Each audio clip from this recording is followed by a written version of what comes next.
தயவு செஞ்சு யாரும் இந்த மாதிரி மட்டும் பண்ணவே பண்ணாதீங்க. இந்த வீடியோவை கடைசி வரைக்கும் பாருங்க.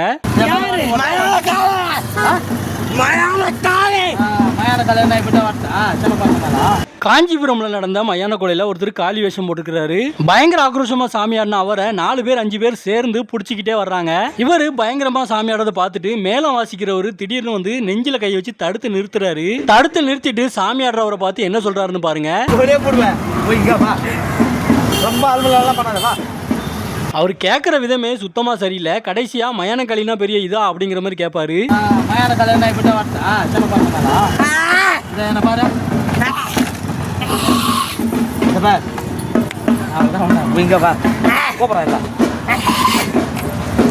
சாமி ஆடுறவங்களை பார்த்து நீ என்னைய பாருன்னு சொல்றதோ இல்ல கையை நீட்டி பேசுறதோ ஒரு சரியான முறையே கிடையாது. சாமி ஆடுறவங்க உடம்புல சாமி இருக்கும்னு நம்ம நம்புற பட்சத்துல அதை வந்து சாமிக்கு கொஞ்சம் மரியாதையை கொடுத்து ரொம்ப ரொம்ப மரியாதையா பேசணும்.